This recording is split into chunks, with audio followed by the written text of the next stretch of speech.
Live from Wembley, it's England 2, Albania 0. And yes, there was a time in the past when I would just be happy with an England win, any old England win, but now standards have been set, promises have been made. In his first game in charge, Thomas Tuchel said he would excite the England fans, but it really didn't happen. They've got off to their World Cup qualifying campaign with a win, but let's analyse that victory with the former England striker Darren, former England captain Stuart Pearce, and talkSPORT's England commentator Jim Proudfoot. Stuart Pearce, we'll start with you.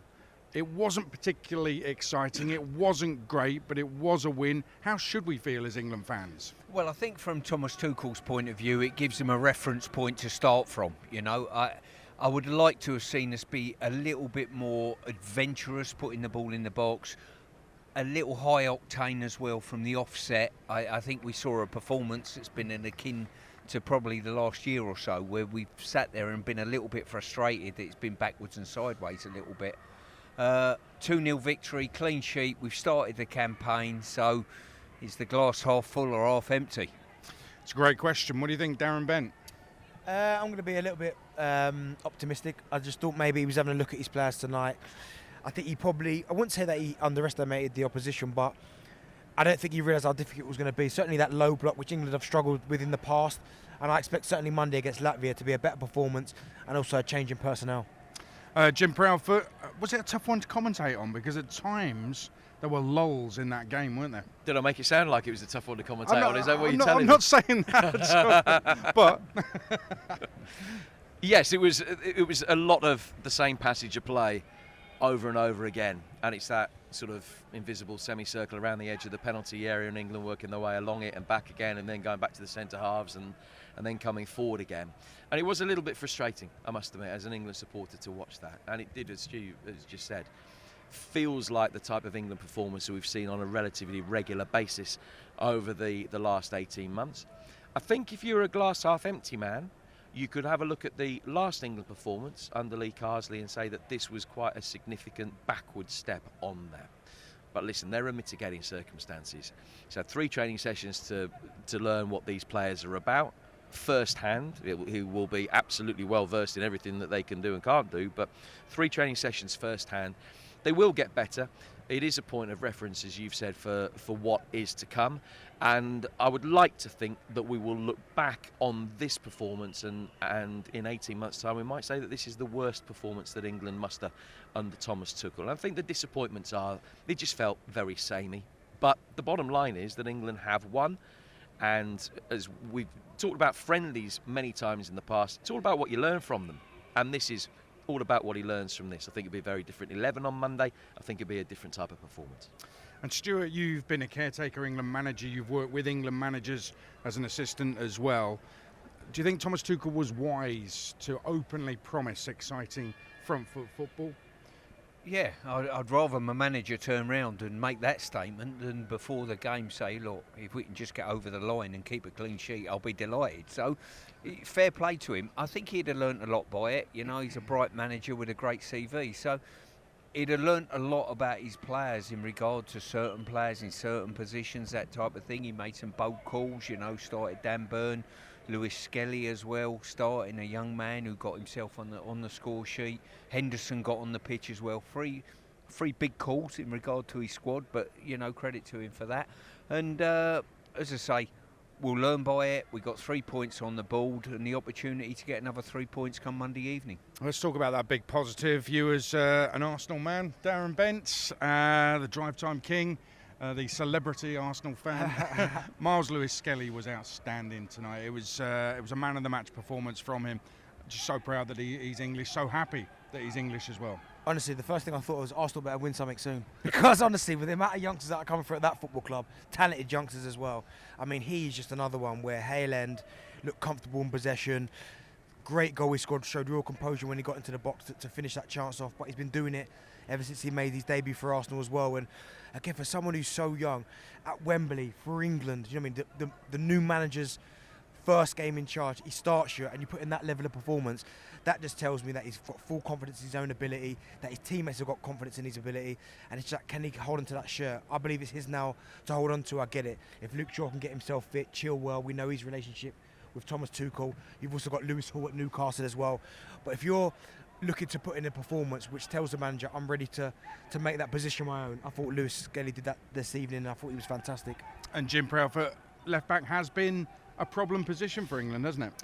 Yeah, it has, and we were talking before the game started about the fact that over the last 40 internationals, which is a period that goes over 3 years almost to the day, England have had 13 different starters at left back, and 7 of those, well 8 if you include Mars Lewis-Skelly, although he's going to be an outlier, have only played once within those 40 games starting at left back. So it has been a problem.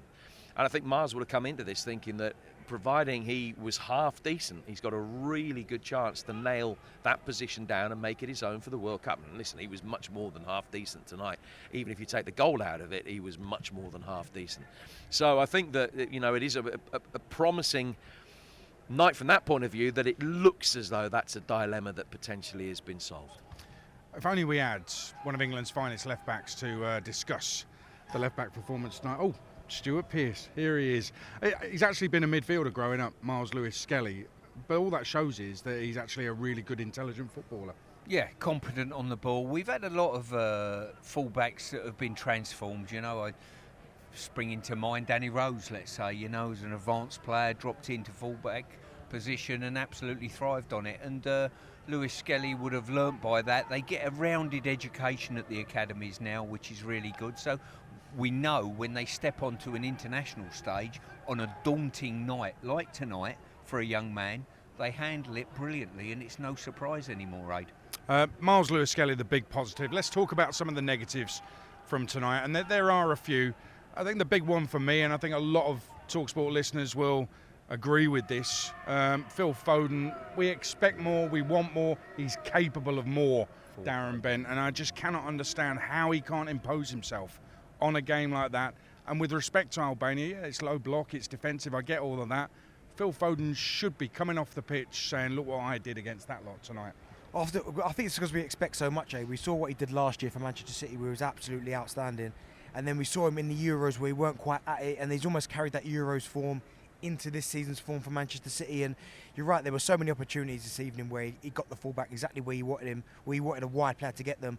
Didn't quite go past the fullback. When there was opportunity to get his shot off, he didn't quite take that chance to try and make the keeper do some work, and he took the safe option. And I think when you look at Phil Foden at his best, that's not what he does. He likes to commit people, little 1-2s in and around the box, try and pass the ball forward, try and link with the front man. And he didn't do any of that tonight. He kept passing it to Kyle Walker. And by him doing that tonight, that just allowed Albania to get back into position, and then it was just possession-based football again from England. So I would say he was bad tonight, but he just wasn't the Phil Foden that I was expecting to see under Thomas Tuchel. And I think, Stuart, maybe there's a similar story with Marcus Rashford. There were moments to be positive about Rashford on the pitch tonight, but again, he's capable of so much more. Yeah, and he's going to be one of those. I mean, it disappoints me greatly when I see he's still a relatively young man with a long career in front of him still. And England, let alone his club, England needs to maximise that, because he's a game changer. You know, he's a nuisance to play against. He's quick, he can run in behind you, he can take you on. And you just want to see a little bit more devilment about his game at the moment, maybe. That's probably the word I'd use about his football at the moment. But he didn't have a bad game tonight, don't get me wrong. But because of his recent history, leaving United, going to Villa, having a slight upturn, there was an expectation and a focus on him tonight. And listen, he's played in Tuchel's first game. He's been a pick. Tuchel obviously fancies him. He's got him in and around the place. For England to be successful, the likes of Rashford has got to do well. Listen, as a fullback yourself, what is it about wingers' performances that you hate seeing? What do you want them to be doing? Possible backwards and sideways. Simple as that, and not taking me on. You ask any of the Albanians, every time the Albanian backline were asked a question, either balls in the box, they looked at panic stations. You can see by body language in fullback's position that they're nervous when they get run at. If you don't run at them, they won't be nervous. They'll stand their ground, and they're happy to see you shuttle the ball inside. Marcus has got the ability and the tools to really hurt fullbacks. You have to do it a little bit more regularly, though. And I think Jim Proudfoot, the great thing about that is England do have options. There's wide players who could come in and maybe stake their own claim.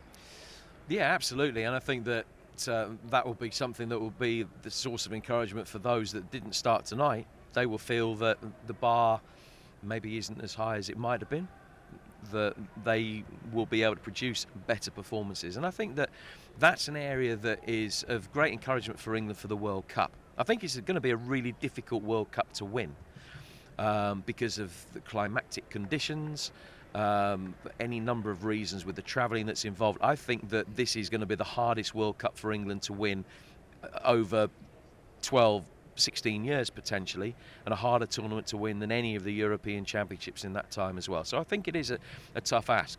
But the one positive that England have got in attacking options is that they've got a real strength in depth.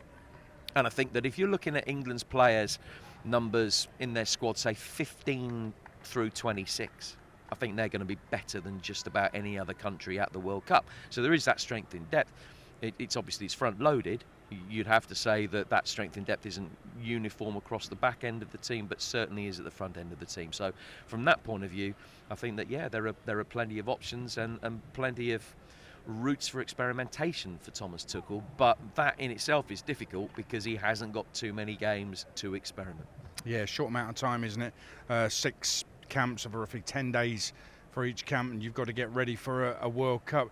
And as Jim said, it is going to be a difficult one for England to win, and they're due a bad draw at a tournament as well, I would say. Darren Bent, he's talked about the back end of the team, the defensive side of the team. Concert, I thought, was decent tonight at centre-half. Dan Burn, what did you make of his performance? Yeah, I thought he did okay. I thought he only looked uncomfortable when Broja come on. And Broja was obviously out, jumped him, nodded one down, and Conser had to bail him out with a fantastic tackle. I thought when he was spinning him behind him as well, I thought he struggled to deal with on the turn and using his pace to get behind and get back at Broja. So I thought on the whole, though, I thought he defended well. I thought from aerial set plays, certainly offensively, I thought he got his head to it, made the keeper make an incredible save when he just almost bar in hand and kept it away. So I thought Dan Burn did okay. I was just a little bit concerned though, as the game wore on, the movement in and around his feet. I thought he struggled to do with that kind of mobility, but on the whole, I think he could be happy with his performance. Yeah, I think, Stuart, it's fair to say that if every centre-back is fit, Dan Burn probably isn't in the England 11. I hope I'm not being too harsh there.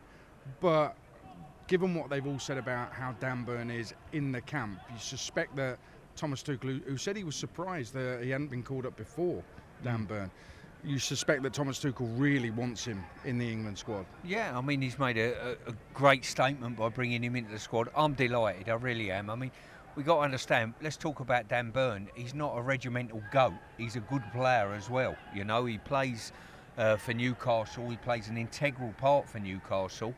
And to have him in and around any squad, for me, with what he gives you in both boxes, with his aerial threat, the fact he can play centre-half or left-back, wherever you want to play him, he'll do that. He can play in a 3 as well as a 4.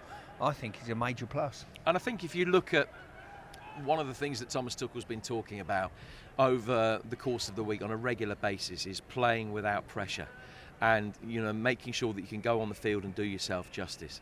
And if you've got players like Dan who've got nearly 500 club games behind them, that, I would imagine, would be easier to do when you're 32 than when you're 22, because you've seen a bit more of life, you've seen a lot more of football, and so you're probably in a position that you can do yourself more justice. So maybe that is one of the reasons why the likes of Dan Burn, why Jordan Henderson's been brought back, so that he knows exactly what he's going to get in any given moment on the pitch when it matters. Regimental goat. Well, you know what I mean. He's not just wheeled out there to be the mascot at the front of the team, OK? He's a bona fide outstanding Premier League player. I love that phrase. I thought he was calling him the greatest of all time. Yeah, I thought that's right. Amazing. Talking of which, maybe not the greatest of all time, but certainly England's record goal scorer. Got another one tonight, Harry Kane, 70 goals. Darren Bent, listen, you were an England striker in your time. You scored goals whenever you were asked to score goals. He's got 70 England goals. This is Harry Kane, who was, and it's not my phraseology, but a chubby little kid who didn't last at Arsenal, went to Spurs, was sent out on loan a number of times. On some of those loan spells, he didn't play particularly well. Nobody would have thought that Harry Kane would go on to do what he's 70 England goals. Incredible. Incredible. And Tim Sherwood always likes to remind me of the fact that he was the one who gave him his opportunity and begged Tottenham to keep him. So it's all down to Tim. Yeah, you have to give Tim Sherwood the credit. But he's the regimental goat. I mean, he is Harry Kane. I mean, he has maximised what he's got. He's one of the best finishers I've ever seen. He's always composed, always calm in front of goal. But to get 70 goals as well, I mean, I don't know why people continue to question him, because every single time he puts on that England shirt, he always gives it everything. If he's not scoring goals, he's trying to make goals. He drops into areas where defenders don't want to go. But as we saw tonight, he had that one opportunity in the first half, which was a fantastic block. But then when he got that opportunity and he got it under control, that calm and that composed, it doesn't matter who is in that position for England. If he's there, I want him ahead of anyone, because he's always hitting the target, he always stays composed, and ultimately he always scores. So what a centre forward. And you asked me about being the greatest of all time. He's in the discussion. For me, he's England's greatest ever striker. I know the goals prove that he is, but I just think he's got so much to his game, nothing that we've ever seen before. Yeah, we saw some outstanding world-class passes from Harry Kane as well tonight, Stuart. And I think that when Tuchel was talking about how, you know, he wants to win the ball back high up the pitch, he wants a higher press, he wants a counter press, all of this stuff, I was thinking, I wonder if Harry Kane is going to feature.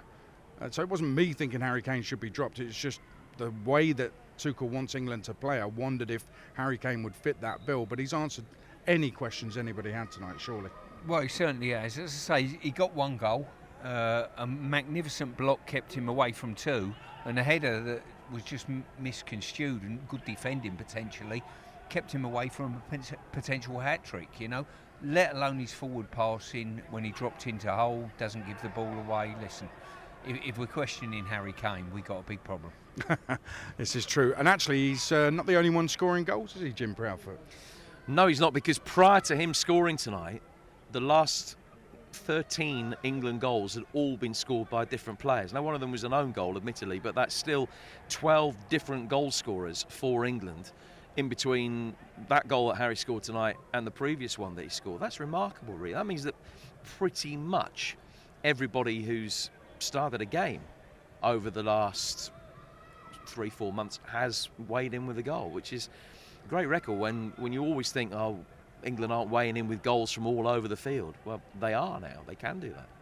Yeah, you're on the spot. Who are those? No, I'm joking. That's for you lot to get at home. Jordan Pickford needs to weigh in as well with the goal. Listen, I'm an England fan, passionate England fan, maybe too passionate at times, Stuart Pearce. When an England manager promises me something, I want them to deliver. So I'm a little bit frustrated. Well, I'm very frustrated tonight, because I thought this was the dawn of a new era. I thought that Thomas Tuchel would deliver some really good front foot football. Do you look at Thomas Tuchel, or do you look at the players? Do you look at it as a work in progress? Because we haven't got that long before the next World Cup. I want him to deliver on that promise, even in games like this. Yeah, I think it's what you do is you look at this game in isolation and say, first game, okay. Will the manager come away from it looking at the performance? Did it match his mentality going into the game? I don't think it did. I think he'd have expected a little bit more creation of chances. You judge him better on Monday night, because he can sit the squad down, talk them through it, show them some clips on the thing and say, look, hang on a minute, look at your situation here. Why have you turned out? Why haven't you crossed the ball? Why haven't you taken players on? And give the players guidance, and then you expect that better performance come Monday. And I think that's, as they say in the West End, on the stage, leave them wanting more, and he's left you wanting more tonight. And so come true. Monday, you're going to be very excited, aren't you? Well, he better deliver on it. Jim, will we see many changes Monday, do you think? Well, I think we will. I think that he will be wanting to have a look at quite a few players within this camp. So I wouldn't be surprised if he makes 6 or 7 changes for that game. Latvia below Albania in the world rankings. It should be an easier fixture. They've laboured to a 1-0 win in Andorra tonight. So I think we will see quite a few changes. I'd like to see Lewis-Skelly playing again at left back. I think he needs as many miles on the clock as possible in an international shirt between now and when the World Cup starts. But I think that there's scope to rotate in a few other positions. I'd like to see Mark Gahey back at centre half, and I'd like to see Morgan Rogers given a start as well, and I do think we'll see Reece James start. So yeah, I think there'll be quite a few. Stu, Morgan Rogers I really like. I'd love to see him in number 10. What that means for Bellingham, I think there's still room for him in that midfield. Thought he was a positive tonight. You want to see many changes Monday? I'm not against Gibbs White as well. I'll throw him in the mix. I think he's been absolutely outstanding for his club, and I was disappointed that he didn't make the cut first time round. That probably tells me that he might not start Monday, but I would like to see him feature in some way, shape or form. But I would echo Jim's point there, Lewis-Skelly, definitely. You've got to wheel him out again and say, give us the same level of performance once again if you possibly can. I mean, you can throw this at me on Monday. I'd be surprised if Gibbs White starts on the basis he wasn't on the bench tonight. I wasn't in the call-up. Tuchel phoned him up and said, you still cross with me? Do you want to come and train? But then he doesn't make the cut. He's one of the 3 that is left out from the 26. It goes down to 23. So I think it'd be a big step. He clearly, for whatever reason at the moment, thinks they're a better option. And I've got a feeling that we're going to lose Gordon out of this squad. Collapsing right at the end there. He obviously had pulled a thigh situation there potentially, and obviously the squad are down on the pitch now training in front of us, and there's no sign of him. Yeah. So that would tell me he's probably on his way back to his club. Well, we wish him all the best. What do you expect him Monday, Darren? Yeah, I think maybe with Solanke, maybe get a few minutes. I think Harry Kane, I was shocked that he played the entire full 90 there. I was a bit like, okay, we know what Harry Kane can do.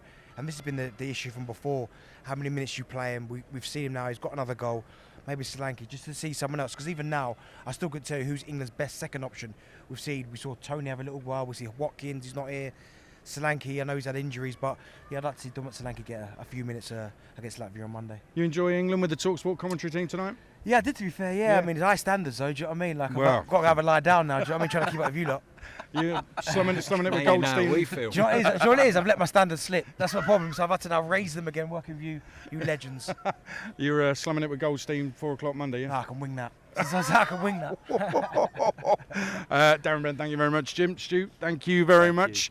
Could do better. Let's hope they do better Monday, live on talkSPORT. On AM, on DAB, via the talkSPORT app and on your smart speaker. talkSPORT.